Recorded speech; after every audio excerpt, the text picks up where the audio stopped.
Good evening, everybody. Wait, And wait, it's time. stop. Okay. All my audio devices reset. All All right, we'll get that right. going there, and we'll get this going. I just gotta do it. Just 1 second. Okay. It's all set up. Okay, we'll restart All that. right. Right, Let's go. it'll be live in 3, 2, 1, live. Hello, everybody. Welcome to Lore Lords episode 46. I hope you're chilling. I hope you're maxing and relaxing. If you're here live in the live stream, hello, chatters. If you're not listening to this later, hello from the past, future, whatever. It's more Pokemon. Atlas, what do you got for us today, big guy? We got more Pokemon. The games came out. They still are, and that's the end of the episode. Everybody, have a good night. Thanks for tuning in.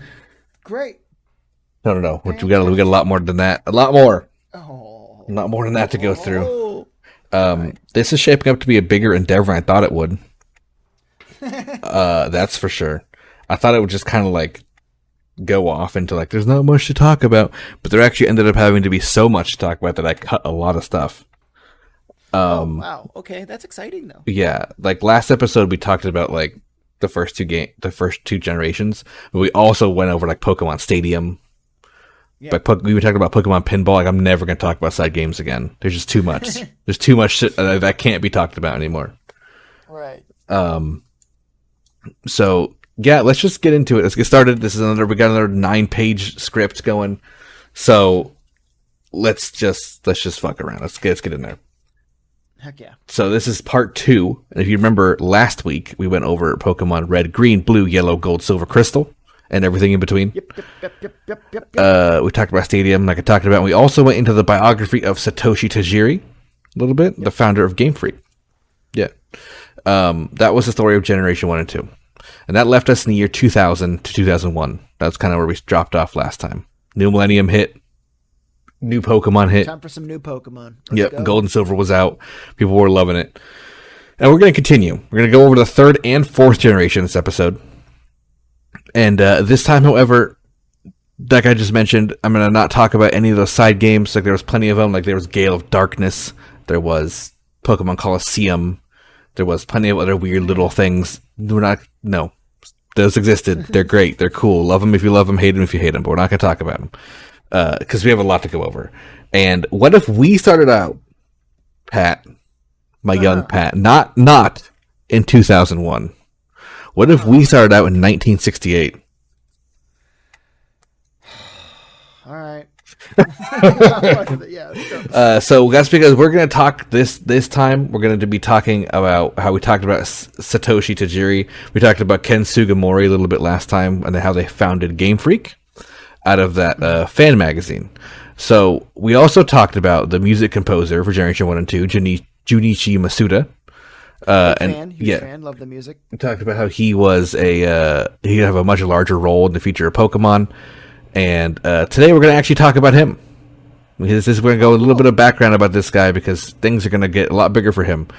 I'm excited. Yeah. Because I like music. I like music success stories. Yeah, he's the music guy, and he was born January 12th, 1968, in Yokohama, Japan. He would be born to a good family. You know, they were good people, good money. He wasn't he didn't have like a bad upbringing or anything. And his family would frequently take vacations to the island of Kyushu. Nice. Okay. And while he was there, his 2 favorite hobbies were to collect bugs and fish. Sound familiar? Wow. So he really connected to the piece he was working with, huh? Yeah, he was in the vibe, I guess.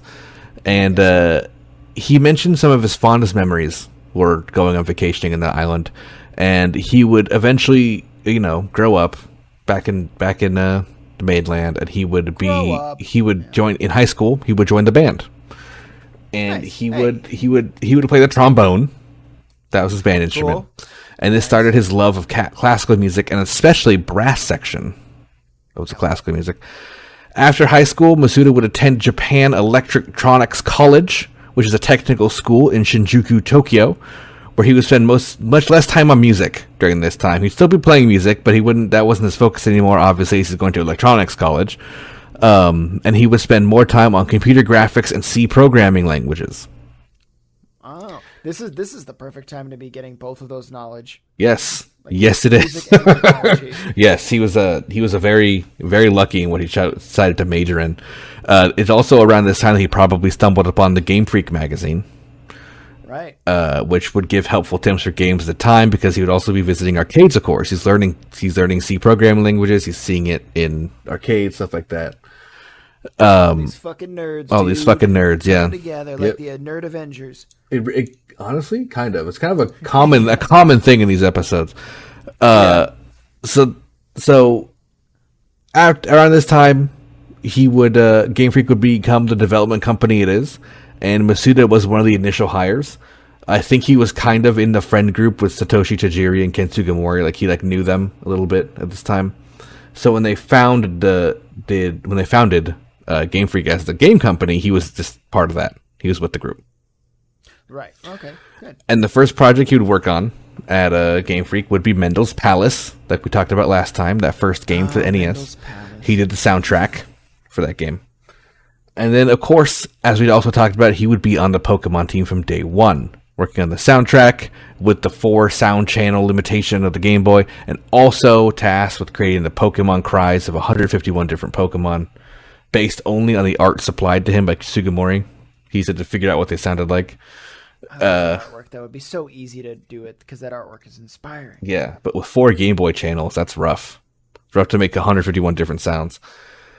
For sure. Much like Satoshi Tajiri, Masuda would have to work on other projects at Game Freak to keep the company going during this ridiculously long dev cycle of Pokemon. He would do music for the company's next game for the Super Nintendo, Smart Ball. Okay. He would continue to work on side projects, making the music for Yoshi, which is where he got to work with Nintendo for the first time. And despite this, he would still be spending most of his time on Pokemon, because he wouldn't just do the music. If you remember, he went to college for programming. So most of his work wasn't even the music side of things. It was just working on that ridiculously complex spaghetti code we talked about last time. Oh wow, okay, that's really interesting.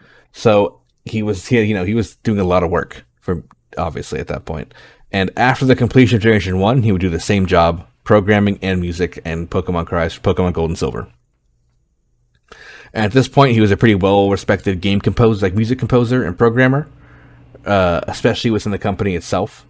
Soon, he would have a much larger role, which takes us into the next part of the series, which is Generation 3. So we're going to fast forward now, back to where we left off last time. We know who Masuda is. And Game Freak starts going through a lot of changes around the year 2000. Gold and Silver is being really successful, and they decide they're going to shift the art department. Ken Sugimori would no longer be the one who would approve all the art, while he would still be the head of the art department. He would approve the designs, but he wouldn't do his own art with them. Okay. So what this meant was they would look more like the anime series, which was rising in popularity as well. So they'd be able to share styles one-to-one without having to look different. It just makes more sense that way. Yeah. It does. Yeah. As much as I love the Sugimori art, it does make more sense to just have it. Yeah, I know. It looks so good. The gap between the Game Boy Color and the Game Boy Advance is pretty massive. It's going from 80s equipment to 2000s equipment. And when they found out about this and they found out that they were tasked, they're going to make the next Pokemon game on the Game Boy Advance, this was a huge boon to the development team. They didn't have to deal with that spaghetti mess code anymore. They had adequate hardware and software for their complex game mechanics, and this gave them an excuse to make it even more complex than it was before. They were able to make a game with graphics akin to the Super Nintendo on a wide screen, not to mention more sound channels to work with. Should make development a lot smoother, right? You'd think. Right, of course, nothing could go wrong. Anyway, at the beginning of the project, Satoshi Tajiri, our main character from last episode, stepped down from directing. And he would end up taking a role of executive director. So he basically was the CEO of Game Freak at this time, who just kind of sat back and did oversight, right? Didn't have hands-on. And instead, the reins of the project would fall down to Masuda, the composer, who would become the new director of Pokemon, and would be for the foreseeable future. Man, that's so cool. Yeah, I feel like that helps. Yeah, he did a great job. He did a great job at Pokemon, and it was a huge jump. I think a lot of people were kind of like surprised in the industry seeing the composer become the head of the game. Yeah, it's like, did you just make the music? Yeah. It's like, yeah, but he he had that knowledge, dude. He Yeah. had that, like, he was literally the perfect guy for the job. Yeah, I think his like childhood upbringing and everything. I think he was more into it than anyone else besides Satoshi, probably. So Right. he was a good fit for it. And again, he was a programmer too. So he did a lot of work on the series. He probably put in a lot of hours. So he had a lot of respect Yeah, for everyone it around. sounds like it. No one like fought over it. That's Like when he was assigned, they're like, yeah, Right. of course you are. Like Yeah, when it's a unanimous decision like that, Yeah. then yeah, exactly. He clearly was the right option. yeah. So as we just talked about, he took the role with no issues. But this was a strange time in the world for Pokemon. He was tasked with creating Game Freak's biggest title, as well as carrying on a legacy. And there's a quote from him from an interview where he says, "After Gold and Silver came out, it was a huge hit around the world, but shortly after, everyone started saying that's it, the Pokemon fad is over, it's dead." And this made Yeah, that's true. and this was a very stressful project for sure. That's the quote. Which, yeah, what you just said, I remember it too. There was a time after Gold and Silver, people stopped caring about Pokemon. Like it like came and went like nothing. Like, oh, it's so cool, this cool game. Anyway, on to Yu-Gi-Oh. Like that's Yeah, that's kind pretty of. I much mean, what happened. But nobody wanted to grab onto Yu-Gi-Oh because that was too kind of, I think, like it wasn't cute. There was too many monsters that were Yeah. like scary looking. Whereas like Pokemon, it's very like easy consumable, all ages Yeah, kind of thing. 100%. But no, yeah, I remember that time because that was around the time where I abandoned my nerdy side and I wanted to be like more edgy. So I was like, I don't like Pokemon, but it was an easy out. Yeah. But Yeah, 100%. but We got to an came age. back. We're like the same age. You're only a year older than me. Mm-hmm. We got to the age where it was just like that's not cool anymore. Like we're not little kids, Yeah. We're little kids playing Pokemon anymore. And You're wrong. yeah, well, yeah. Like I mentioned, Yu-Gi-Oh was the biggest fad at the time. Like it was the top seller, the top TV show, and stuff. And people started shelving Pokemon stuff. And the card game also for Yu-Gi-Oh was a big competitor to Pokemon cards. But people were obsessed with Pokemon cards, and Yu-Gi-Oh also kind of cut that market up. There's another big release at the time, the Star Wars prequels. That was a huge thing in the merchandising department, not necessarily the game department, but the merchandising department that kept them on their toes. And Masuda took this as a challenge to prove the world wrong. The Pokemon is still relevant, and he would actually end up taking a trip to the United States to kind of like scope out the markets and stuff. And he noticed that Pokemon stock was being cleared out of toy stores, and he even noticed that Pokemon like unofficial stuff, like keychain stuff at mall kiosks, were being taken away. Oh man, that's heartbreaking. And I have another quote from him saying, "The next time I visited, it was all Star Wars. Everyone was saying it was on a downtrend and the fad's over, and I really felt the pressure to make something amazing." So with all this in mind, this ushered in the third generation of Pokemon, where he came up with the titles Pokemon Ruby and Pokemon Sapphire. These two gems, you get it? Yeah. Gems, these two gems, like, do you get, anyway, they would be the first part of a multi-step and multi-generational plan for Pokemon that Masuda had laid out already. He had this whole scheme. So part one was Ruby and Sapphire. Yeah, it is good. That's the most interesting thing. Yeah. I like if you plan out your art like decades in advance, that's the coolest shit. And it makes things that seem like, oh, that's a good idea. Of course it is. It was planned out 10 years ago. You know what I mean? Like, this is all thought about. His plan was part one, Ruby and Sapphire would release in the Game Boy Advance. It would have a new region. It would have a new Pokedex similar to Gold and Silver, but it would not include any prior regions Pokemon, any prior regions like Kanto or Johto, like the Gold and Silver had Kanto in it. It would not include that, and it would also have a lot less Pokemon from the previous games and a more fully developed region with its own Pokedex, its own Pokemon League, its own gyms, and everything completely separate for players to challenge. Now, due to the change of coding from the Game Boy Color to the Game Boy Advance, it was not backwards compatible, which meant you could not trade Pokemon from the previous versions to this one. So, to rectify this, Masuda planned to make the original games again with the titles Pokemon Fire Red and Pokemon Leaf Green. Now, what this would do would allow players to replay the original games on newer hardware with updated mechanics, and also trade them to the Ruby and Sapphire versions, and vice versa. Oh, actually, I remember this, and this was such a big deal for a couple of my friends who were trying to get me back into it. They were like, dude, I remember I didn't, but I really wanted to pick up Fire Red or Leaf Green at the time because I loved the original game so much, and they were like, no, it's better. It's just better now. And I was like, what? Yeah, so it'd be, of course, updated to Game Boy Advance, but the big thing was that it would allow you to go back and get Pokemon that weren't in the Ruby and Sapphire game. Yeah. So after this, Masuda had already planned the next generation. People would return to Kanto, they would have all their Pokemon available, and then he would make the plans are obviously already being talked about within Nintendo and developers. For the next handheld system, they would release Pokemon Diamond and Pearl, which would be able to connect to older games, allowing you to transfer Pokemon to the newer titles with the new software, allowing for backwards compatibility. Ooh, people must have been stoked on that. So, now, of course, that was all insider information at this time, and this is a very well laid out plan. But as always, this led to more advanced coding, which led to more delays, which led to more overwork hours, which led to more spaghetti code, which just... It seems like they get this step ahead, and they keep getting put back almost by themselves because they just keep trying to do too much, really. So there was not only the stress of lowering Pokemon's popularity in the world, but there was also smaller issues with development. The work required a lot of hours, like we mentioned, and there was even an issue where Nintendo was trying to file for the copyrights and got denied. Because the words Ruby and Sapphire were too broad to be copywritten. Oh, well, okay. So if they which is like, obviously they weren't trying to just own those words, but like they had to go through copyright hell basically to eventually get Pokemon Ruby and Sapphire versions copywritten. Right, but they probably just had to go with that full title, right? That's all they had. Yeah, but I guess I couldn't really find a lot of details outside of that. There was issues. Articles kept saying that, in interviews, different people kept saying like, "Oh, there was copyright issues. We couldn't get the names. We couldn't get the Pokemon names, like that kind of stuff."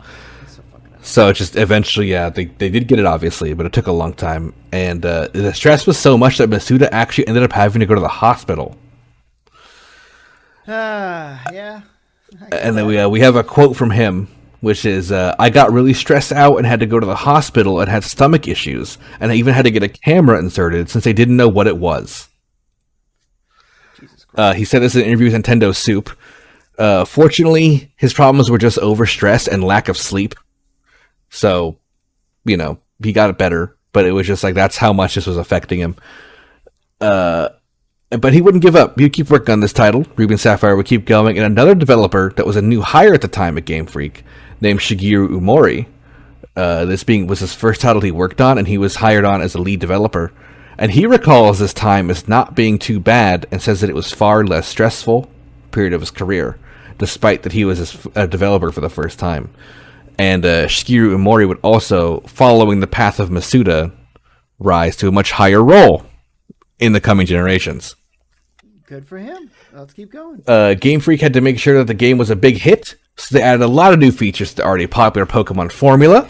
This would allow up to 4 people to connect at once and share information as opposed to the previous 2, which opened up a couple new avenues. That's just the hardware of the Game Boy Advance. The development team decided on a much more basic style of graphics rather than fully animated, which would take up a lot more space in the cartridge, of course. And they kept it simple and clear. This was a step into making the game appeal to a larger audience as well, because they wanted younger players to understand things easier. To attract older veterans, they added in a location called the Battle Tower, where you could visit after the game to take on ever-increasing challenging fights. Masuda said that the philosophy of Pokemon, which has remained from Generation 1 to now, is communication. That's the number one thing. This was always the way. It goes back to Satoshi making sure people could collect and trade as like a core part of the game. He really wanted it to be like an interactive experience amongst multiple people. And this would lead to the new challenge in this game invented by Masuda, which would be double battles, which allowed you to battle opponents 2-on-2, which added a whole nother level of strategy and complexity. And it also would lead to the multi-battles, which would allow 2 versus 2 player battles, which was an experiment at the time, and would only be continued if the series had a positive experience with it, which, spoiler, it did. People did really like it. Oh, really? It's now the default competitive play mode. So, it worked out. Biggest plan was an entirely new region with a Pokédex of entirely new Pokemon. And this would be the biggest point of the game, making it seem like a new world. Like you weren't coming back to this old Pokemon. Like this is new Pokemon, right? Like it's a big new thing. New art style, new world. Mudkip's in this one. Mudkip is in this one. Fuck that. Fuck yeah, dude. Many fan favorites would get cut, such as Charmander, Bulbasaur, and Squirtle lines. No Charizard in Ruby and Sapphire. In-house, they were okay with this because they knew about the upcoming Fire Red and Leaf Green. Like, this was, like, interior, inside, they're like, this is why. Outside, people got a little bit upset, but... Yeah, they were like, oh, where are my guys? And, like, little do you know. Little do you know what's coming. Shortly after, yeah. It's on its way. I mean, what a great follow-up. Yeah, 100%. So, this new region would be called Hoenn, and it is basically direct off of the Kyushu area of Japan that Masuda remembered so fondly vacationing in as a kid. If you rotate the map of Hoenn 90 degrees, it actually matches up pretty much perfectly with Kyushu. I've seen a lot of similarities on their maps in the Pokemon world. Yeah, well, Kanto is 1-to-1. It's a 1-to-1 of Kanto in Japan. And Johto is, I can't remember what it's called. I mentioned it last time, I believe. But it's the area connecting to Kanto in real-life Japan. So this region of Hoenn would have 135 new Pokemon, which is more than the previous title by 35. And it would feature another new mythical Pokemon named Jirachi, hidden in this file, similar to Mew and Celebi, that would be available only via special events. The music of this title would again be composed by Masuda, but this time he would have a team to help him, since he also was director and couldn't do all that by himself. So he had Go Ichinos and Morizaku Aoki, who would, to this day, still be working on the soundtracks of the game. The tracks would be mostly instrumental, but noted a heavy, large use of horns.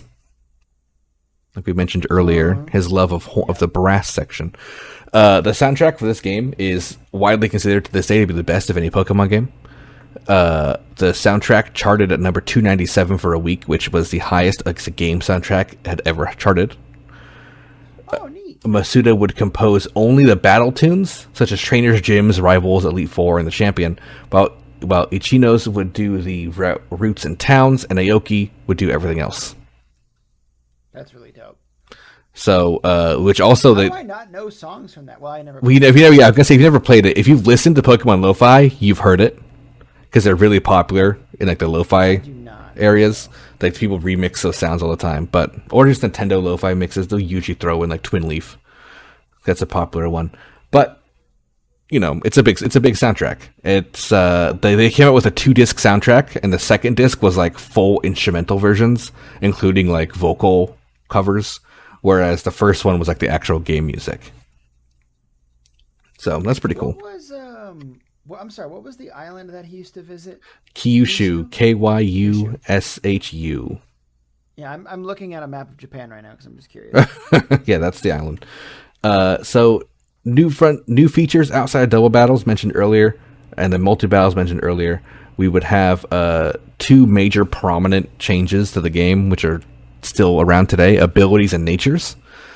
So abilities were passive. I like that a lot, by the way. Yeah, it's great. It makes it more unique. Abilities are passive innate powers for your Pokemon. The example I wrote here is Water Absorb is a passive that makes your Pokemon absorb water damage and heal yourself. So it just added like really unique features to each Pokemon to make it a little more special.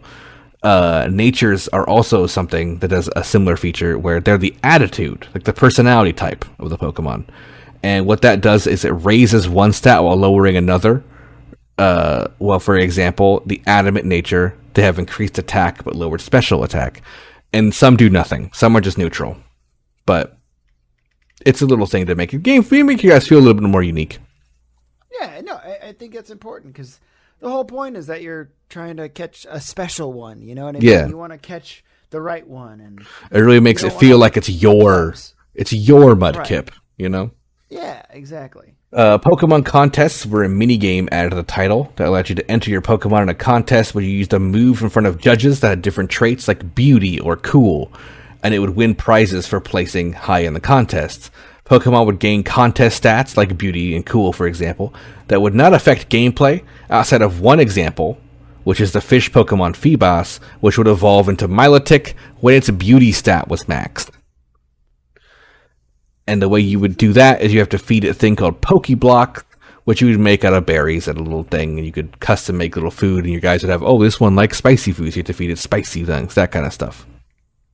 So you have to feed your Pokemon in Gen 3? You don't have to. It raises their stats. If you want to get a Milotic, you do.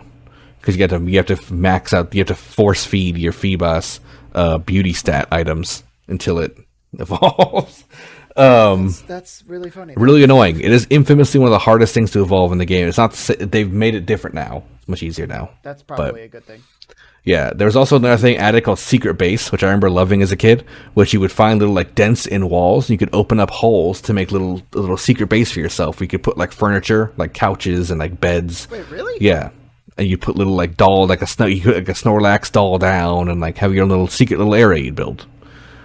And if you trade it, you're a homeless child at 10 years old walking around. You could battle NPC versions of players you met, by trading or battling them online. You would like register them in your game file, and if you found their secret base location, you would battle them as an NPC version. That's so cool. Yeah, it's a very cool feature. I love that. That's like really cool. Yeah, actually. Yeah, something I wish they had brought it back. If they bring it back, it actually was one of the cooler features. It's only in this generation. Because it would probably have a register of what Pokemon they used, so they just throw that out. Yeah, no, yeah. It basically, if you battle them, it would just be the team you battled. If not, I think it was whatever they had at the time, like in their battle team. That's so cool. While Ruby and Sapphire removed the day-night cycle from Gold and Silver, it did still keep track of time, which influenced the berry growth and the tides, which would change what Pokemon showed up in the water of certain areas. Oh, wow, okay. The game synopsis would go as such. Like previous entries, you start off as a young trainer. This time, however, you get your choice of boy or girl. The default boy being known as Ruby, and the default girl being known as Sapphire. But of course, you can name them however you wish. You get a choice of starter Pokemon, usually at the age...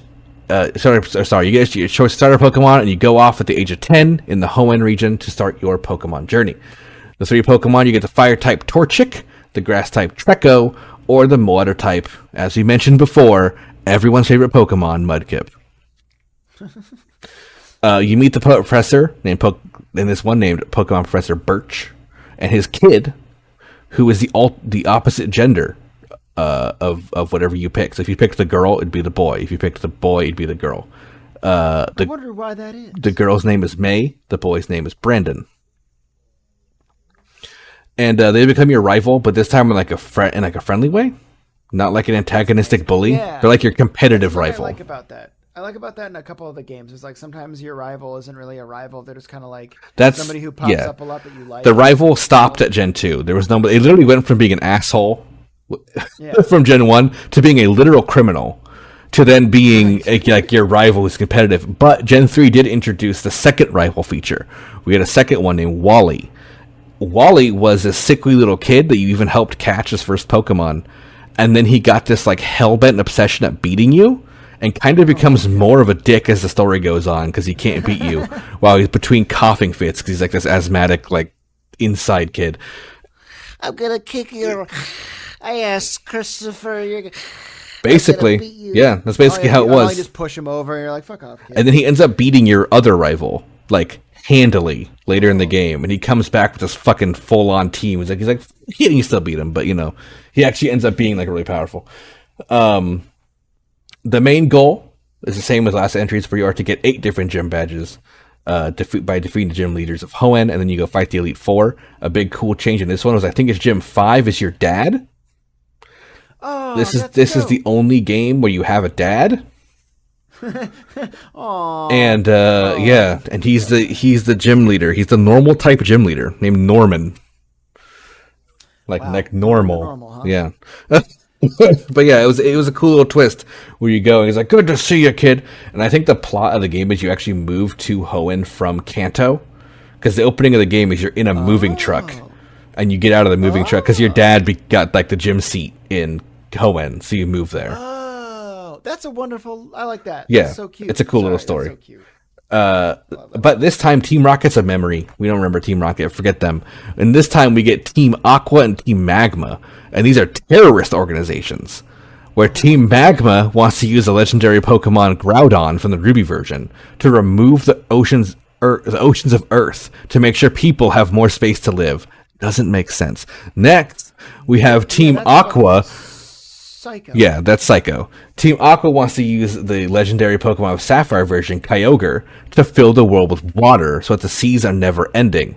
Doesn't make a lot of sense. So, this was a big change to the story, where it went from battling criminals to, like, world dire straits. Yeah, I did notice that, and that is not my favorite decision.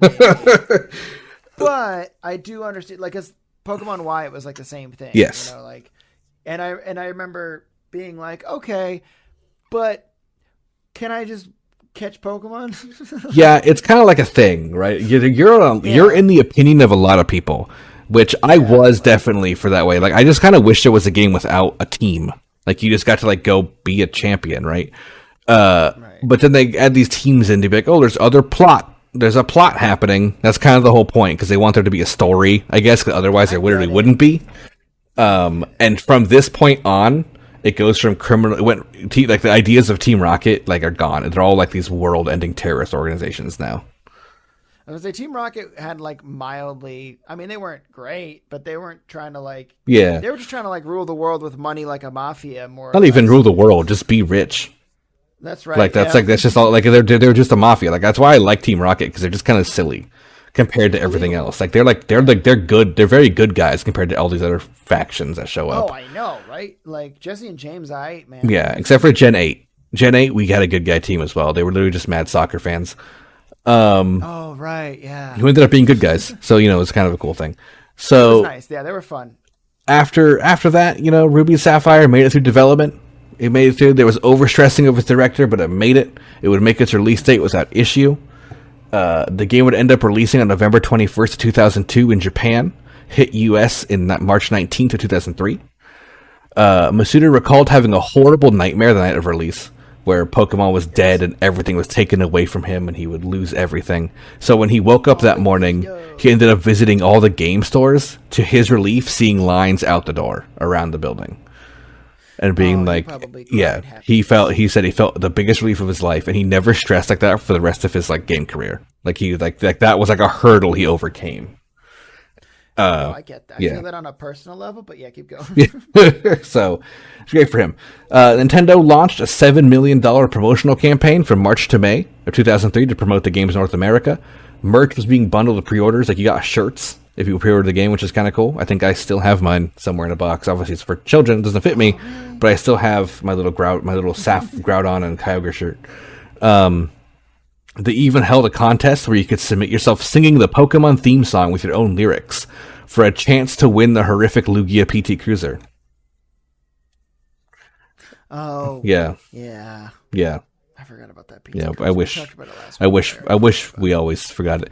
So the game would release to high praise. IGN particularly scored it as amazing, quote unquote, with a 9.5 out of 10.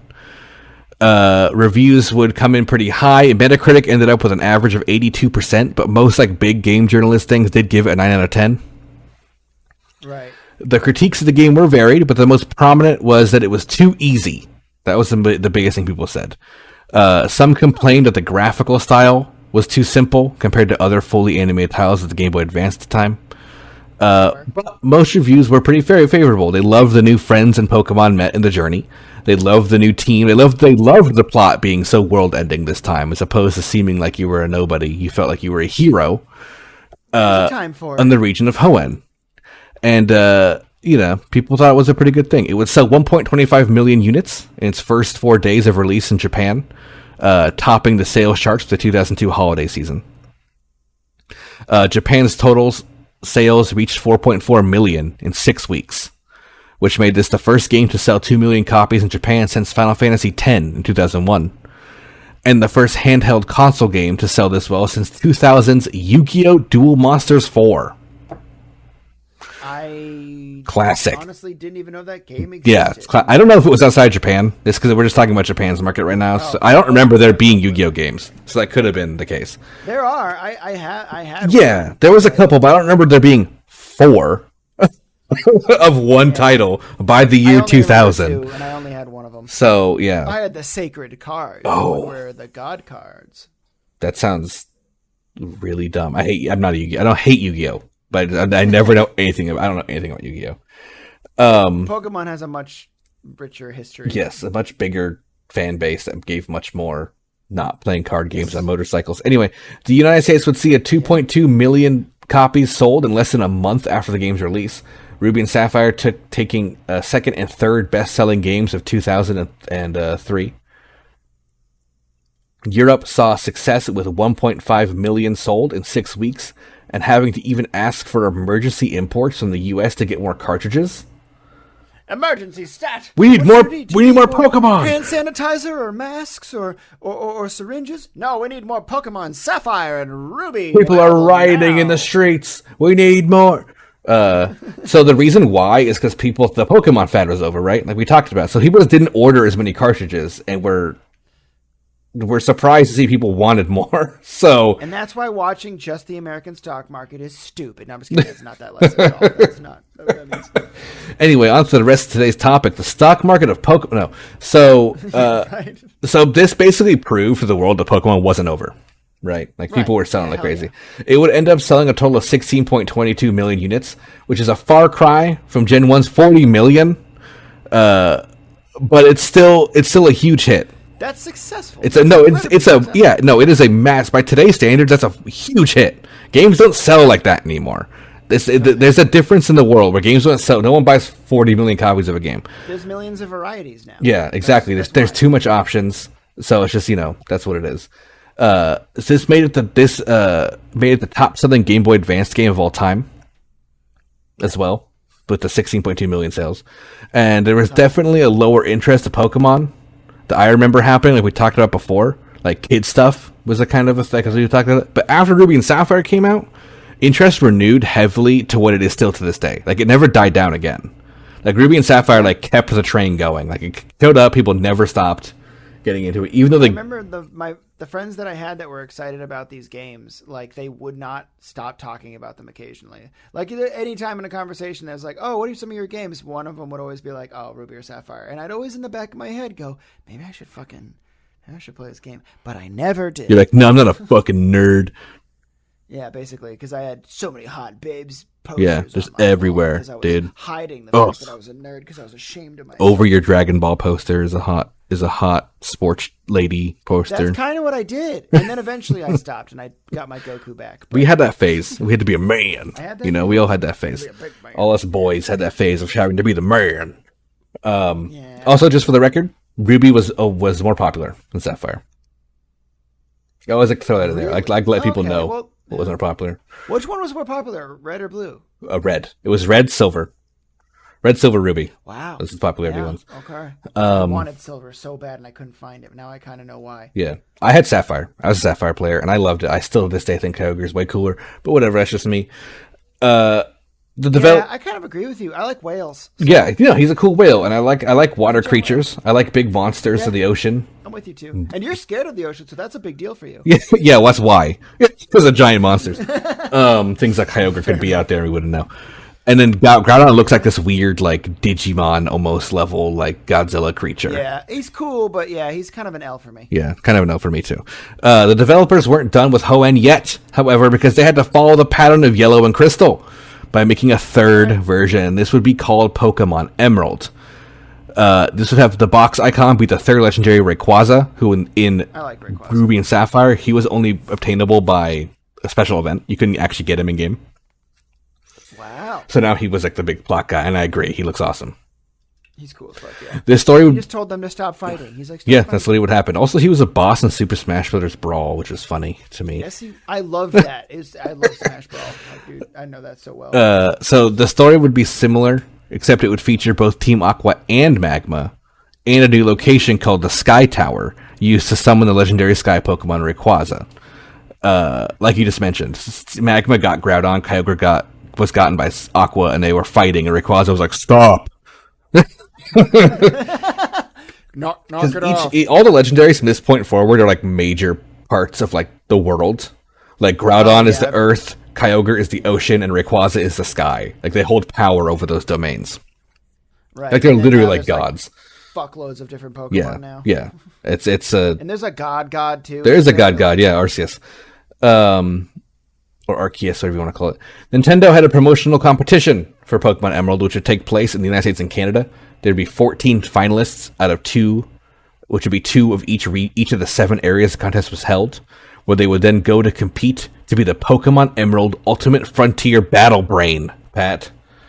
Battle Brain? Yeah, so in Pokemon Emerald there was an area called the Battle Frontier, and the Brains were the leaders of the Battle Frontier. So it was like a real life version of that, and what it was a Pokemon trivia contest. I don't look. I love the idea, but the name is bad. It's really dumb. I don't like it. I hate the idea of Battle Brain. Like it sounds stupid. So this contest would take place in Seattle in the Space Needle, as if it was the Battle Tower, which is kind of cool. That's fucking cool. That's kind of cool. That's dope as fuck. Again, these ideas are all so good, but apparently the name of it's like, come on. Like, let's find a cool looking tower. The Space Needle. Let's fucking go. And they did it. You could. This is a competition that was. It was like a live event, and you could go there in person. You could even win a giveaway to a ticket by like submitting yourself to a Nintendo Power like contest. You get a pick to win a ticket. But so if you won this event, if you were the Battle Brain, whoever they are, shout out to you if you're out there still. You won a trip for 2 to visit the Pokemon Park in Nagoya, Japan. That's a pretty cool win. Not a PT Cruiser. It looks horrendous. It looks somehow worse than a normal PT Cruiser. You got to go to Japan with a trip for 2. I'm into that. Yeah, I want to do that. Japan would also release a limited edition Game Boy Advanced SP with a silhouette of Rayquaza on it, which sadly would never leave Japan, much to my disappointment because it looks rad. The biggest new feature of this title was the Battle Frontier, like you mentioned before. Once the game was over, you could go battle a bunch of dudes there. That's basically the only thing added to Emerald, outside of story changes. And then the game would release September 16th, 2004. In Japan, May 1st, 2005, USA, Europe in October of that year, 2005. And it would be reviewed favorably. People liked it. They liked the story again, saying the more dire situation was kind of cool. They liked having Rayquaza obtainable. And the Battle Frontier offered a lot more hours of gameplay after you became champion. So you kind of keep going, which was a big plus, an end game, if you will. And it would average scores of 8 out of 10. Hey. The game would sell 791,000 copies in Japan's first week, 372,000 its first day, 1.4 million in Japan in 2004, which ranked it just behind number 1. It got number 2, where it ranked behind Dragon Quest V, The Heavenly Bride, in sales. Japan loves their Dragon. Japan loves their Dragon Quest. We talked about that in the Square Enix one. Oh, right. They love their Dragon Quest. So it kind of took over Pokemon for that year. In the United States, we would see Emerald take position number 1, however, with 1.72 million copies sold in May, and in fall it would fall to number 2, which also gives you a good time frame of games at this time, because in fall it would hit number 2 to Grand Theft Auto San Andreas. This is like sense. That game is amazing. Yeah, which is like it's a very good show of what games were coming out there, and just to remember what was coming out, because also a lot of people say, which I don't blame them. They agree with the fact that 2004 was like the advent of modern video games. A lot of stuff came out in 2004. Like it or hate it, a lot of stuff that came out in 2004 changed video games forever, like World of Warcraft, for example, 2004. Right. And I can't really remember a big list, but yeah, San Andreas is one of them. But a lot of big games came out in 2004. Right. I mean, that was the PS2 GameCube era, right? Yes. Xbox? Yeah. Yes. Well, that explains it too, because the Xbox era as well, because that's Halo. So. Yeah, Halo. There you go. Halo. I think Halo 2 came out in 2004 specifically, right, which was even bigger than Halo 1. Yeah. So yeah, it's a lot of big things came out that year. Right. So that makes a lot of sense, and it's good to make sure you mentioning games that came out in the same time, so it gives me a good me and the audience a good time frame of like when these Pokemon games came out. Yeah, that's specifically why I brought this up, because Pokemon was still topping the chart. You know what I mean? Like, it was still doing it. who are their peers? You know? Yeah, Who exactly. was the class of 2000? So even during this age big class. of Halo 2, it is a huge class. Even during this age of 2004, where games were changing the world and making huge waves, like World of Warcraft that came point- out, still got outsold by Pokemon. I think it'd be safe to say, honestly, in like just a technology and video game historical context, 2004 was probably when video games solidified themselves truly as a culture of like, this isn't going away. There's nothing you can do about it. Like that was kind of that year. Yeah. Especially like 2002, probably 2002 to 2005, that whole section there probably. But 2004, as you're pointing out, all those games came out. And Yeah. they were so crucial. Yep, 100%. It was a big year. As we talked about, Generation 3 wasn't over, baby. It wasn't over. No, sir. Also, I did want to note that Emerald is like the most played game on Twitch for Pokemon, like by a large margin. And I think the reason why people play Emerald is because the Nuzlocke started in Emerald. That's like where the Nuzlocke originally did. So it's still really popular for Nuzlocks and randomizers. So Emerald has a special place. A lot of people really like Emerald. I play that one when I do it. Or should I do Ruby? We don't have to talk about this right now. I would well, I think it's a good thing to actually bring up because if someone's playing through all the Pokemon games, Oh, that's a good point. like yeah. I would say Fire Red, Soul Silver, Emerald, 100%. So you think Emerald? Yeah, I think Emerald. Yeah, I'm, for those who don't know, and for those who want some context in the future, like at this time, I'm currently playing Pokemon games all the way through, so I want to know which ones to get. Yeah. So maybe Emerald. And especially having never played Gen 3, I think Emerald is going to work out better because it has everything in it. You get to see both sides, not just Ruby or Sapphire side. Yeah. So I think it's a better thing, especially because see Rayquaza just kind of go, yeah. No, stop, it, guys, please take a break, sit down.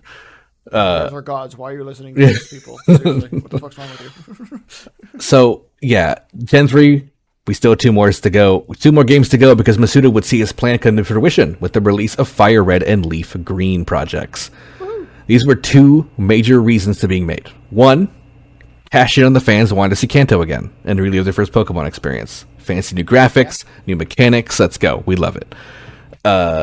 Second reason, more mechanical in nature like we brought up before, to enable the entire Pokedex to be obtainable in Generation 3. The cut Pokemon would return in this title, which is once again directed by Masuda, but Satoshi would return to have his hands on for this project. He wanted to make sure his baby was taken care of, kind of thing. So he worked side by side with Masuda to make sure the dialogue and settings were just as right as they should be. I like my shorts. They're comfortable and easy to Exactly. wear. Make sure that they had to be in it. The titles for Pokemon Fire Red and Pokemon Leaf Green would be announced in September 2003, and the engine would be fully backwards compatible with Ruby and Sapphire, allowing trading between the games. So this was announced in 2003 before the American release of Emerald. So in America, we knew it was coming. In Japan, they didn't when they were playing Emerald. We knew it was happening. And this would also work with the new Game Boy wireless adapter, which would come bundled with the game itself, which allowed you to connect the games faster, smoother, and from a great distance because you didn't need a link cable. An in-game help system was added by just hitting the shoulder buttons, which would help lost or confused new players of the series, which further increased the ability for younger audiences to play the game. And when you loaded a saved game, it would give you a recap of what you did last session to remind you where you were going. Yeah.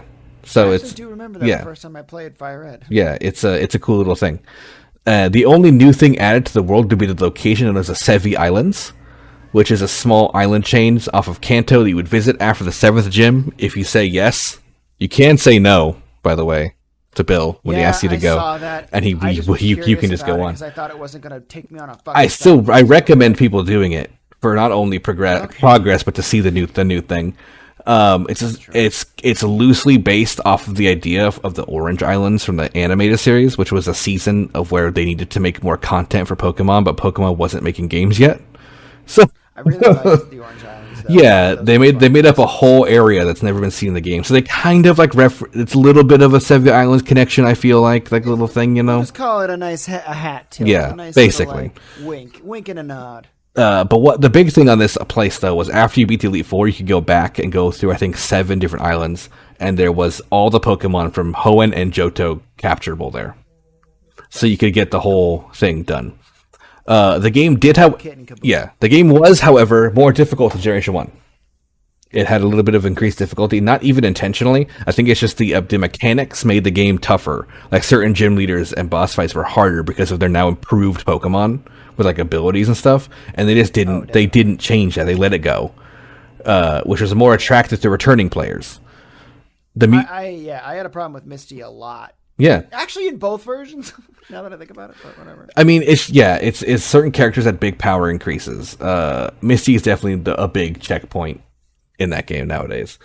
The music for this series would be made by Masuda again, because it was just remaking his old music and his team. But he kind of had, because Satoshi was helping with the direction, he had time to really take over the music side this time.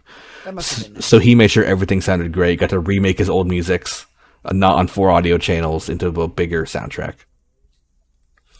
The game would release on January 29th in 2004 in Japan, with sales of 885,000 during its first week, which was less than that of Ruby and Sapphire, but Nintendo did expect this because it was a remake after all. So they actually ended up making less cartridges that ended up working out. USA release would hit September 9th, 2004 and have 150,000 pre-orders, which is twice the amount of pre-orders Ruby and Sapphire received, and would hit over 1 million copies sold in the US less than a month. So it did a lot bigger in America than Japan. The games did similarly well in Europe as they did with America when they released in October of 2004. And this game would end up totaling at 11.82 million copies sold, which again, not that huge for Pokemon, but huge for everyone else. Reviews were favorable with an average of 8 out of 10, mostly due to it being a remake of the original games. And I think critically, people weren't ready for remakes that soon back then. Because it was only like, especially in America, it was 8 years after? Yeah, 8 years after the original. I mean, 8 years feels pretty... Well, no, you're right. Remaking after 8 years is a little jumping the gun. But I think because they changed so much mechanically, it was like a brand new game. Yeah, it did work, but people were still very familiar with it. You know, it wasn't like, oh yeah, I forgot this. Like, people still remembered all the Pokemon. They still remembered the progress. You know, so it wasn't like that huge of a thing. But the the directions were still the same, like Mount Moon. Yes, yeah, it was 1-to-1. I ran through it like no problem. Yep. I do forget though the one cave that's dark. What's that cave? Rock Tunnel. Dark cave. Rock Tunnel. Yeah. It was a 1-to-1 remake. So if you remembered it, you could just go right through it. But the biggest praise of this game was the wireless adapter that it came bundled with. It was, and I can agree. I had it as a kid, and it made everything so much better for like trading and battling. I remember me and my brother were able to sit across the room from each other instead of like in the living room, like on the couch, instead of like having to be across a small table with a link cable kind of thing. And it just worked. There was no issues. You plugged it in, it connected immediately. Like, it didn't have any weird Wi-Fi problems. It just worked. GameSpot's Greg Kasavin would review this title, giving it 8.4 out of 10, and his final review was, though Pokemon could probably use a few new twists after all these years, Fire Red and Leaf Green are great role-playing games on their own merits, filled with lots more content and more challenges than last year's Ruby and Sapphire, and offering up plenty of addictive gameplay that can be a lot of fun for players of all ages. Yay, that's the best review. Yeah, like I said, I think that pretty much sums it up. Like, Pokemon, if you like Pokemon, you'll like Pokemon. But if you don't, if you haven't played Pokemon, it is still a solid RPG game. Like, if you like having depth in role-playing games, Pokemon's great. Yes, that's one reason I've always loved it, for sure. Yeah, they're very solid at their core. And now we're just going to head right on to the next part of the plan, which would be Generation 4. The Game Freak ready for it, son. They weren't. They honestly, they weren't fucking ready for it. Generation 4 is big. And the Game Freak offices, as Masuda would led by Masuda again, would begin work on this next title, which would be announced at the Nintendo press conference in the fourth quarter of 2004. So the world had already everyone had gotten Fire Red and Leaf Green. Like, we have it. This is probably one of my favorite starters of all time. Which one? A little tiny guy, Piplup. Piplup? Oh, you're big. I love Piplup. Figured you'd be more of a Chimchar guy. Oh, Chimchar? No, I'm a Piplup. So literally, it's literally Goku. Right. No, I get it. I get it. I do. But I really like Piplup. I think it's cute. So yeah, they revealed the release date for the new handheld Nintendo DS, and the title of the console as well. Like, that was kind of like the big reveal with that one, right? Like, we knew it was coming. There was a project name, but it's like the dual screen's coming. And they also announced Pokemon Diamond and Pearl. Right. And this time at a big press conference, for the first time, Masuda would take the stage. now that he's the big director. And he would go over the project and state that this was the biggest franchise yet and would be, quote, the ultimate Pokemon version, end quote. That's a high claim, especially considering some games that came later. Yeah, it is a high claim, but we'll see. See what happens. Masuda would remain the director and bring back much of the same team.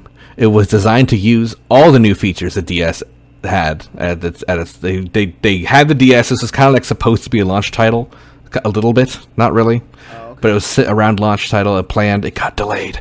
But what a surprise! But they had specs right for the DS, so they're like, we need to take advantage of everything. So that's what we're gonna do. And the biggest of these would be full Wi-Fi capability. I love the DS. Go ahead. Yeah, absolutely. One of the first choices was that the bottom screen was going to be used for maps and bag management, while the top screen would be used for gameplay itself. In battle, the bottom screen would be used, which was a touchpad, would be used featuring 4 large buttons, which were the moves of your Pokemon, able to be color-coded to their type, so you could even tell easier by glancing at it. And because the buttons were so big, you could easily use your finger instead of the stylus. This was to help out smaller children playing the game as well. Love it. Graphics was a huge decision.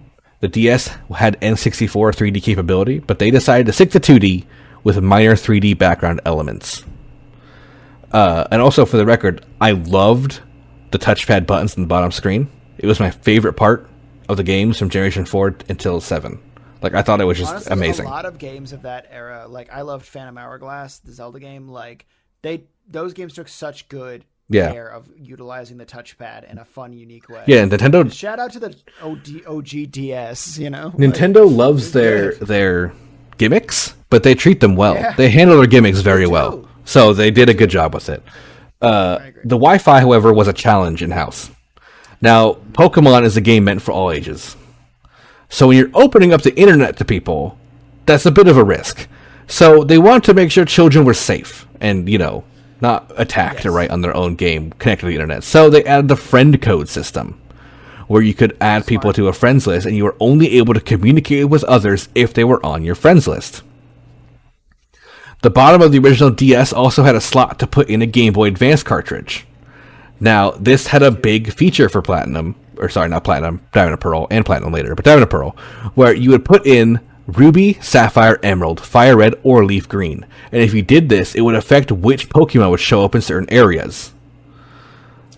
What? So, like, if you had, for example, Ruby put in there, you would find a Generation 3 Pokemon on a route, where instead, if you had put in Sapphire, you find a different Generation 3 Pokemon. If you put in Emerald, you find a different Generation 3 Pokemon. Fire and Red would have a Gen 1 Pokemon, and Fire and Leaf Green would have a different Gen 1 Pokemon. So, like, each route had these special assignments for different Pokemon that would show up. That level of care is so, like, we love our fans. Yeah. That's like proof. It's like, we want you to get the chance. That's so good. Yeah. Guys, it was really cool. Like, I loved that. When I was a kid, I remember not knowing that too. Me and my brother did not know this as a kid, but we played through these games, and I'd be like, oh, I found this here. You'd be like, oh, that must be an exclusive. It wasn't. It's because I had my Sapphire plugged in. Like, that's what it was. Or my Fire Red was plugged in. So I kept finding, like, Generation 1 Pokemon a lot. And it was just because I happened to have my Fire Red plugged in. God, I love production notes. Like, I love production so much. Good job, guys. Yeah, It was great. That was a huge design. And it only really worked for this game because the DS, ended with, this title for Pokemon. Right. So, like, it wasn't, it might have been in Gen 5, but I'm not 100% sure. So Wi-Fi opened up a huge thing as well. Online trading and online battling. A new building would be shown in the game called the GTS, or Global Trade Station, and this was an area where you could post a Pokemon online and then trade, and then what you wanted for it, or you could just post a Pokemon online and take offers. A big example that I have, for example, was that I wanted to find a timid nature Zapdos for a long time, and I ended up finding one from Russia on there. I still have this Zapdos. It's still in my Pokemon home today. This Russian Zapdos. You probably make money from that, honestly. No, but it's a fun little thing to have. It's also shiny. I'm pretty sure it's just probably cheated. But I have this shiny, competitive level timid Zapdos, right? And I traded it for a shiny Salamence that I had. So I traded a big dragon for this big bird. It's like that kind of thing. Like I found it and I submitted that offer and they accepted it and then it just traded. So like that was a huge deal. It was like a Pokemon auction house almost. And this was heavily used until the servers were shut down. Online battling, same thing. Extremely popular. You could just go to any Pokemon Center and just go. There was the Wi-Fi center downstairs, and you could go look for people to battle with online. It would just matchmake you. Which of course, this is like the dawn of Wi-Fi for a handheld. So this is an unheard of thing in Pokemon before. It opened up a whole new level of like community. And just if anyone's wondering, you can still do this. If you have your DS working, you can do little special settings and server proxies. People are running the GTS on little side private servers. Really? So just look like on the actual OG DS. Yeah. You have to set your internet proxies to a certain thing, and you can do it, and it's working. It's popular. It's tons of people using it right now. So if you're into that, Google it, figure it out. I sold my DS for Well, it would still work around 3DS if you have one. That way, if you had a Diamond and Pearl cartridge, because they still work. That's right. So yeah, that's kind of cool thing about that. Mechanically, the game's had a huge change to battle systems, which is what we have to this day, because it's very popular and it's just the best. I can't think of a better way to do it. So previously, moves were split up into special and physical, being based on type. For example, Pokemon have two stats called special attack and physical attack, just called attack, that makes them do more damage, right? If you were a fire type and you learned a move like Fire Punch or Flamethrower, in the game previously, they both did special damage because Pokemon's basing a special attack stat, because the fire type was a special type. Normal type would do always physical damage because normal type was a physical type. They changed this in this generation to where Fire Punch would be a physical attack and Flamethrower would be a special attack. So the type no longer mattered to forcing what kind of attack things were. And I don't normally like to go into this level of technical explanation, but the reason I did is because what this spawned was the competitive Pokemon community. It opened up. This is how. It opened up esports. It opened up a bigger meta. It opened up a lot more stuff. The first Pokemon World Championship pretty much took place with this because of this setting. It sparked competitive play, like what's still going to this day. And what big side effect of this, like splitting the moves up like this, made Pokemon who were really bad before become really good. So it made a lot more people viable. Yeah. It's like your favorite Pokemon, like, I'm sad Charizard doesn't do that much damage. Well, now we can do a lot more damage, kind of thing. That was a big selling point for a lot of people. Right. Contests would return to this title as super contests, which now allowed you to make poffins out of berries into the Pokeblocks to feed your Pokemon to boost their contest stats, like the cool and beauty stat. And to do this, you would mix them in a little mixing tool and a mortar and pestle at the bottom of the screen using the stylus. So that was a cool little mini game where you make little food for your Pokemon.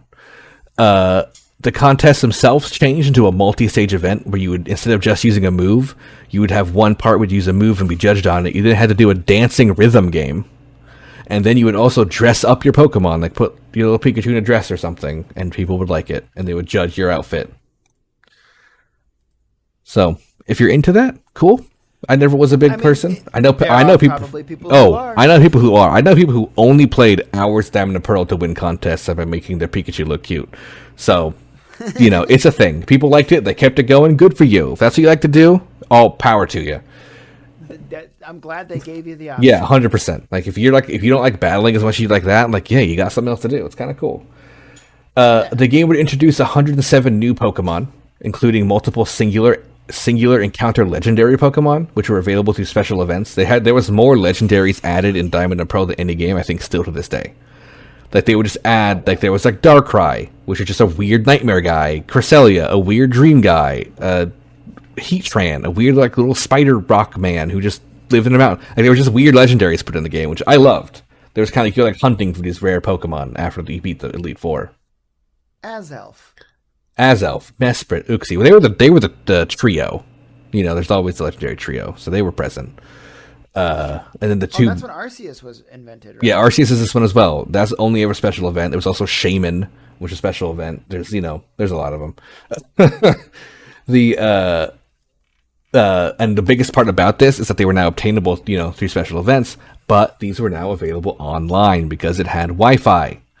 So you didn't have to go to a GameStop to find this rare Pokemon or something, you know what I mean? Like you had to back in the day, or go to a Nintendo event. Now you can just do it online, which made it a lot nicer because I could get them. You know what I mean? I'd have to go to Nintendo World Championships in Paris to get a Jirachi or whatever. I could just do it this way. So this game would also prominently feature a new item called the Poketch, which was literally a smartwatch that you downloaded apps for. So good call on that one, Game Freak, I guess, because it literally is a smartwatch in every way.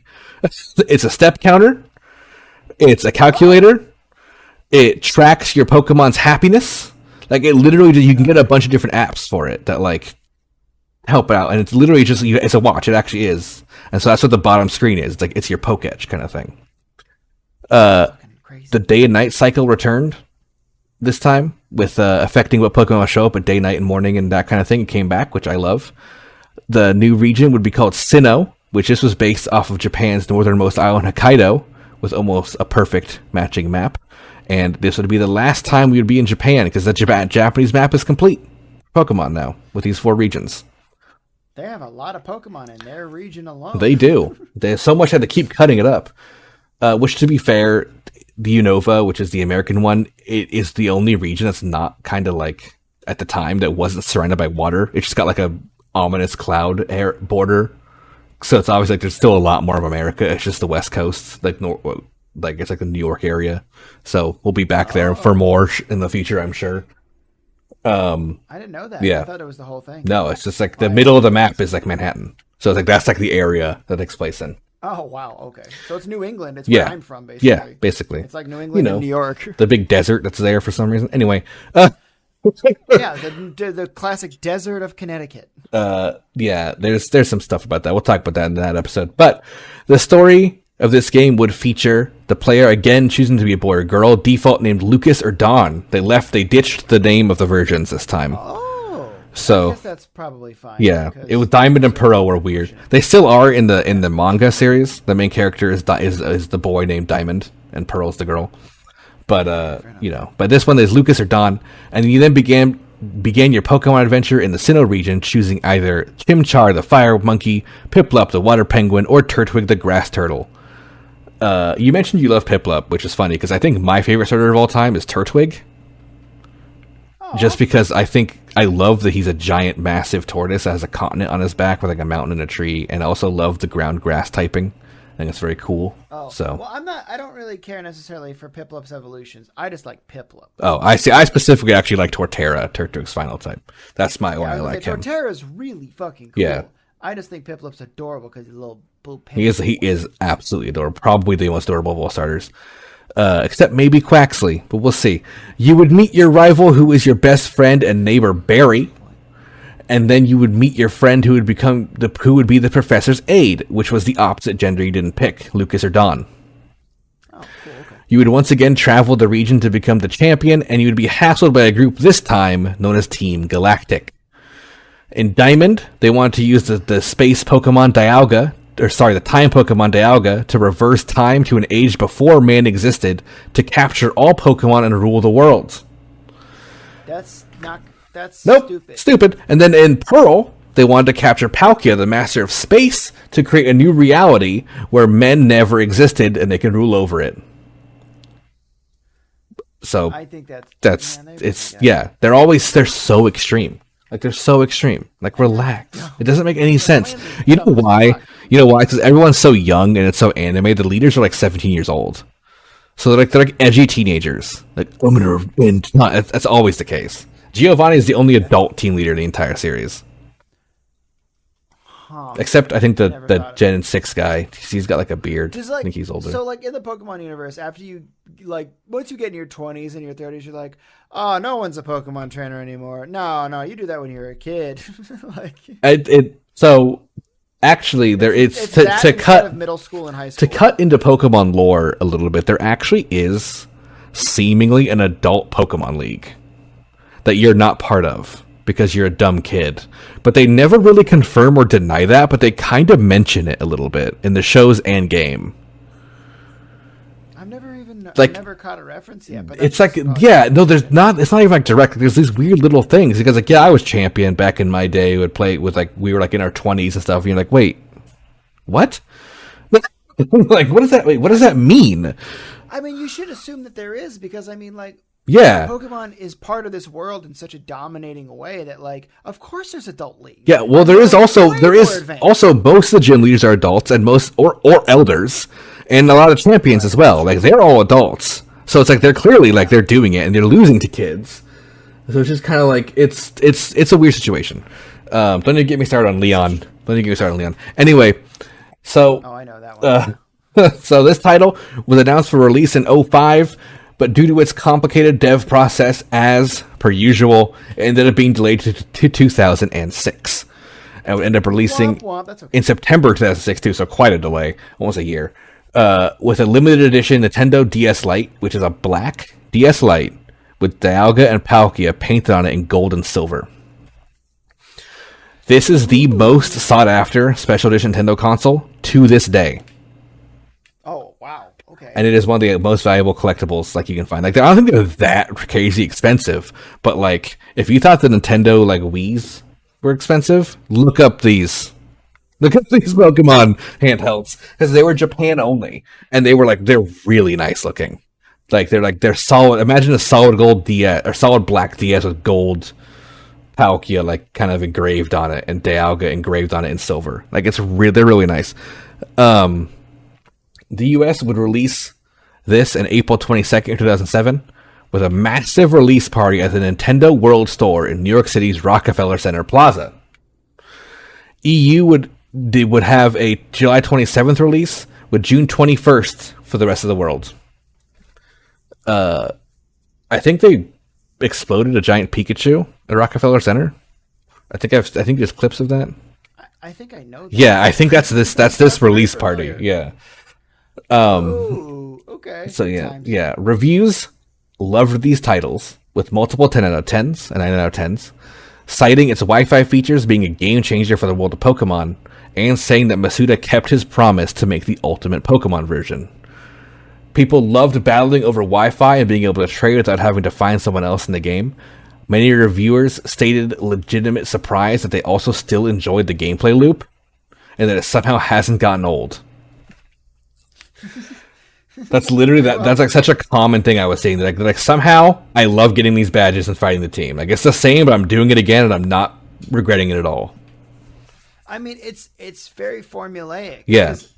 It's kind of the same thing with like a lot of styles of entertainment, like comedy and stuff. It's like you're using the same plot, but it's the details that matter most. Yeah. Like what details you're adding, what differences of Pokemon, what differences of characters and gym leaders. Yeah. Like, so the formula can stay the same. It doesn't matter because it's still going to be fresh new details. Yeah, it's very true. It's a working formula, so it works. Yeah.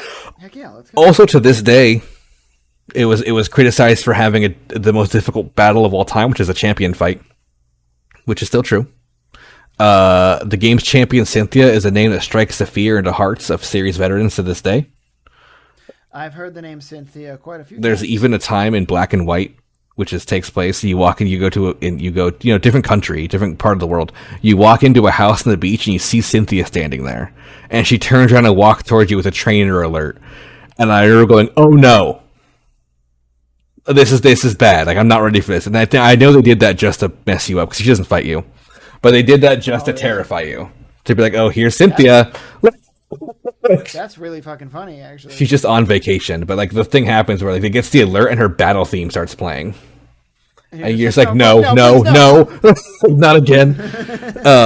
Because unlike, it's like, hey, yeah, her thing is unlike previous champions, she has a balanced competitive team with balanced types. They have move coverage, so like if you go against something you're strong against, they'll pull out something you're weak against. Like it's just that's how her team is built. I don't want to do the thing that you have to keep throwing out Pokemon. Just keep 2 Pokemon out, let me fight you, and then win. Well, she doesn't switch her Pokemon, but it's like her thing. It'll be like, oh, this is a fighting type, and you pull out a fire type, and it uses a water move. Like that's what she does. So like she's ready. She's ready to counter your send outs. That's really cool. So the scores would average 85 out of 100. Diamond and Pearl had most successful launch in Japan of any Pokemon game, with 3 million units selling in the first month. It holds the record of top-selling handheld launch in Japan, and over the next 2 months, it would increase to 5 million sales in Japan, making Diamond and Pearl Japan's top-selling Pokemon title. Wow, holy shit. United States pre-orders passed 550,000 pre-orders, which doubled that of Fire Red and Leaf Green. And it sold 1 million additional copies of that in the first 5 days of launch. And it was the fastest release sale of Pokemon in the US, with 4.27 million copies sold in the month.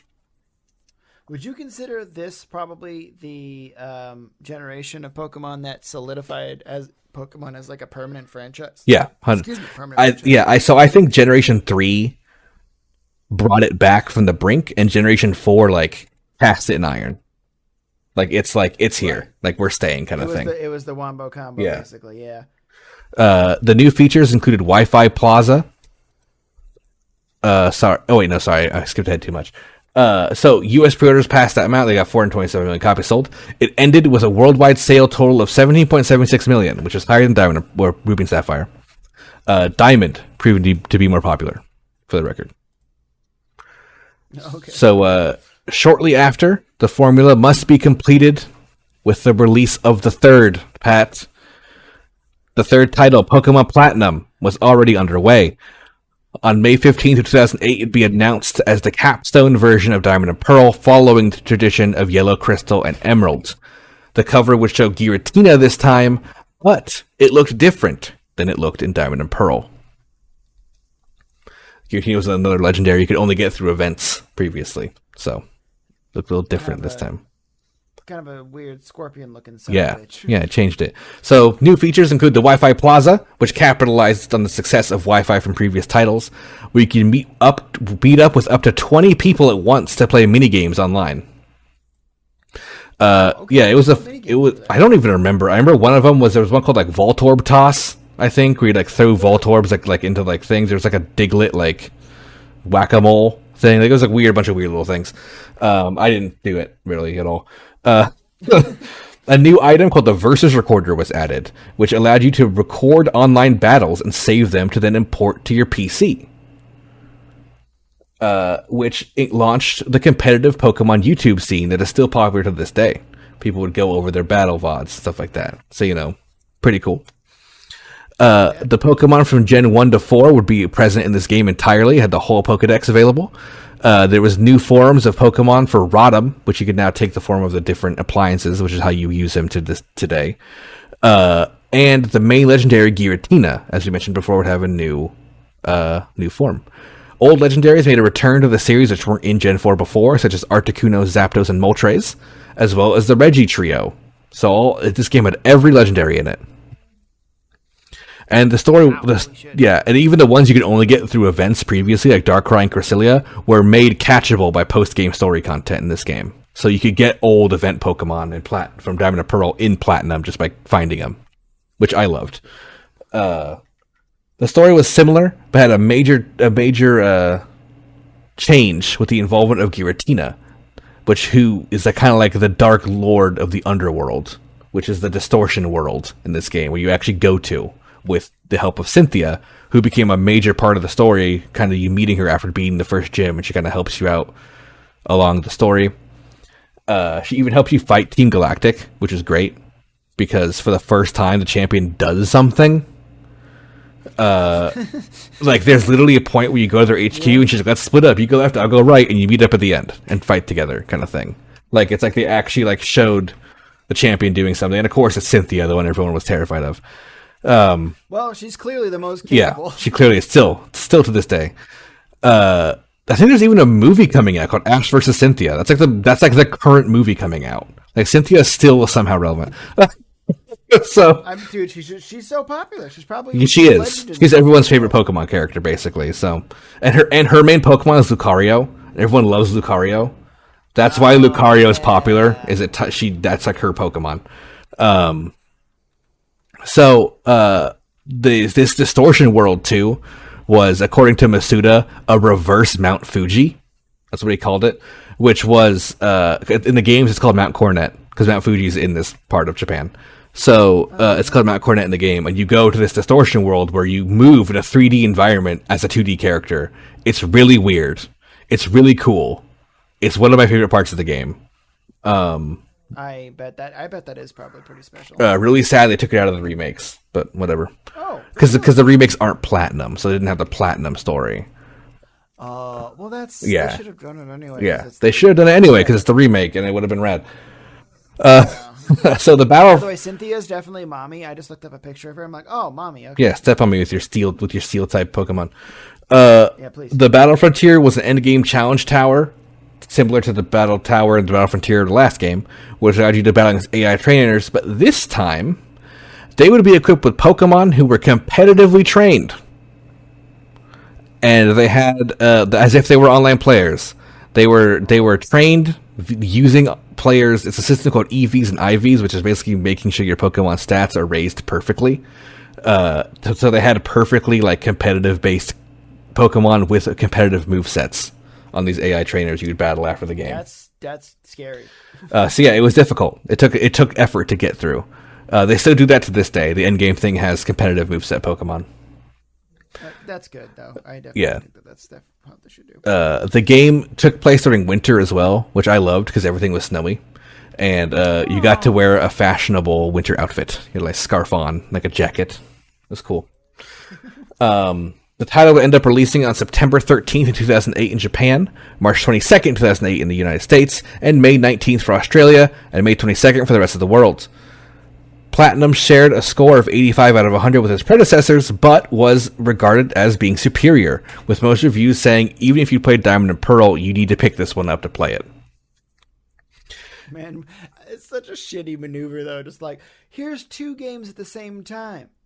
All right, here's the third one, and it's better. Here's the third one with everything from those two versions in it. If you just have patience, don't fucking bother. Oh, people thought that for the future, but they were wrong. As I'm just about to, because this was commonly seen as the best final version, Platinum, which, for the record, Platinum's my favorite Pokemon game of all time. Yeah, you mentioned it's my number one. That makes sense. And people, and it will forever hold the role of being best third game because they stopped making them after Platinum.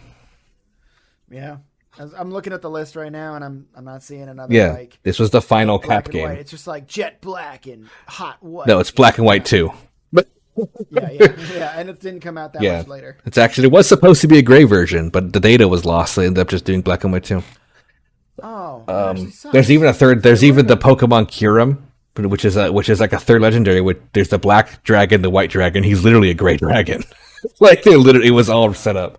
I think it was the Earth. I think it was the big earthquakes that hit, destroyed Game Freak's data, and they lost all their progress on gray. I totally remember that. Yeah. I remember that completely, actually, and maybe not specifically the Game Freak part, but I remember the earthquakes. Yeah. So that happened there. But anyway, back to Gen 4. Yeah. That's just wild. Japan would credit the DS increased sales on Platinum's release because there was a massive spike in DS Lite sales in Japan, which we kind of mentioned in the Nintendo era. But the reason why that spike happened was it was the release of Platinum. And it sold over 1 million copies in a day, which broke the previous record made by Diamond and Pearl. It would also sell 2 million in the United States, breaking the previously held record from Diamond and Pearl. So, suck it, Diamond and Pearl. Yeah, I'm just kidding. It sold. Great, but... It sold very well. At the top, the end numbers were 19 million, which is more than Diamond and Pearl. So it broke Diamond and Pearl sales records. Platinum was really good. Everyone likes it. I don't know why they didn't remake it. They should have just remade Platinum instead of Diamond and Pearl, instead of Brilliant Diamond Shining Pearl. That's stupid. Anyway, Gen 4 would end with a second remake, Pokemon Heart Gold and Pokemon Soul Silver. I'm excited to get to that because that's my next up. Yeah, and they're just as good as Platinum.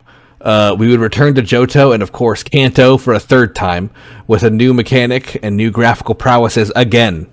This title would be announced in early May 2009, and the title would feature a few large changes, such as the first Pokemon in the party would be out of its ball following you around in the world, echoing the mechanic from of Pikachu from Pokemon Yellow. Yeah. It added the Pokewalker, which was a step counter that you would wear in real life in the shape of a Pokeball that you would that would be like the mimic of that, as if your Pokemon was following you in real life, because you would put a Pokemon in your Pokewalker, and when you walked around in real life, it would gain experience. You could then transfer it back to the game. Because I love walking. Pokewalkers they're a pretty expensive thing now. People love them. Like, you can get them, but they're like a collectible now. They still work. So it's like the Pokewalkers are cool. People would like put them on things like little like engines, like move them back and forth to like cheat, like all the time. Like, it's a cool little thing. So yeah, there was that. And then the game would be basically the same story as Gold and Silver, like not much differences. It would be the full Wi-Fi capability, however, just like we talked about with Diamond and Pearl and Platinum. So it would, had the GTS trade station, which I think they added into Goldenrod City. It then had the online battling system, all the modern stuff. The one big change is they added in a Safari Zone, because there was no Safari Zone in Gold and Silver. Oh. So there was a new Safari Zone added in, which is kind of cool. Is there a Safari Zone in every single game? Yeah, I think so. I don't think there's one in, instead of Safari Zones now, they have, in the Sword and Shield, they have the open world. There was not one in so I guess no, actually, very much no. It ended in Black and White. Okay. That was the last one. Oh, okay. I was just thinking through it, but then I realized, oh wait, none of the modern ones do. So, that was added in. So the releases were announced at the Pokemon World Championships, which were happening now, or commonly known as Worlds now, which are the big international tournament for competitive battling for the game, as well as the video games and the card game happen there. And they would reveal it that it was also compatible with Gen 4, so you could trade back and forth, go between like Platinum and Diamond and Pearl, Heart Gold, Soul Silver. The release dates were announced, and then it would be September 21st for 2009 in Japan, March 14th, 2010 for the US, and March 25th and 26th for the rest of the world. And to promote the game, players could get a Pikachu-colored Pichu from a special Wi-Fi event, as well as the spiky-eared Pichu for use in-game through the Wi-Fi event, which is a little Pichu. Like, if you look it up, it's got like a tuft of fur sticking out of its ear. Oh yeah. I know. People still have it. I never got it, but people still have it. And like, I've seen people playing in like Sword and Shield with their spiky ear Pichu. That's neat. So like, you can still transfer, as long as the game has Pichu in it, you can get this little Pichu in your game. I do have a Pikachu with the hat, with Ash's hat on. I have that guy sitting in my bank. That's pretty big. Which is pretty cool. So yeah, that happened, and then the game would end up releasing. No really delay issues. It would come out and receive ratings of 87 out of 100, higher than any game since the original games. And it would also be praised for its length, similar to Gold and Silver. Jim Sterling from Destructoid would say that, quote, while it is, at its core, the same game we've played many years ago, it still manages to feel new, and the updated features bolster the original experience in a manner that never intrudes, only enhances. Oh, that's... Again, these reviews really crushing. That's a great review. The game would sell 1.4 million in Japan on release, which topped charts. The game would then move on to sell 2 million in 2 weeks and be at 3.2 million in a month. Australia broke records with this game, selling 50,000 in a week. So good job, Australians. Love your Pokemon. And the US US would sell 1.73 million in its first month. Soul Silver remained the top. Silver still beat Gold. Pop just like its ancestor Silver. I'd have to agree. I've always liked Silver better than Gold. I think Gold is gaudy and tacky, and I think Silver can complement absolutely anything. Wow. Based. The game's lifetime would see a total of 12.72 million sales. So, that didn't do as high as Platinum, but still did good, did better reviews. I mean, that makes sense, though, because Platinum still is, like, more than new. It's more new. It's not that the remakes aren't wonderful and phenomenal, but it's still new. Yeah. But that's it in Gen 4, which brings us to the end of Pokemon Part 2. Oh, well, okay. Yeah. That's great. We went through 2 more So then generations. Continue on to generations 5, and I actually know Generation 6 relatively well. Yeah, So I think part 3 will be the final part. I think we can wrap up with part 3, from what I've kind I of don't dived know. my I was gonna say, toes at this point, it's into. probably just like, yeah. At that point, it's probably just like, hey, the games came out Yeah. these years, new Pokemon. I'm not gonna break it up because I don't want to like. I'm just gonna do part 3 next week. I don't want to like ruin the chain because that would be really weird. Like the MCU one, that's whatever. like we're gonna do. I'm probably gonna do an MCU one in a couple weeks. It's like we're gonna like bring back that, you know. Like I like intentionally gave a break for that kind of stuff. But these ones, this is totally a forgot about big. the MCUs are coming out now on YouTube. That's what I so it's waited been for. a while since we did That is it. actually what I waited for. I waited for them to come out on Oh, that smart. so people could listen to it so before I'd go back into the further ones. So, you know, that kind of stuff's going on. But yeah, that's the end of today's episode. I hope you enjoyed learning about this stuff. Next time we're going to be going into Generation 5, 6, and beyond, which is Black and White, which is what we'll start with next time, which is probably my second favorite game. So I'll be hyped about that. I'm still surprised they came out with Black and White 2 right after Black and White. But Yeah, talk about we'll that. talk about it, Probably yeah. the reason why. Yeah, we'll talk about that. That'll be covered. All right. Well, thanks guys for listening. I appreciate it. Have a good night. Have a good Or night, day, everyone. Or morning. I don't know. Bye.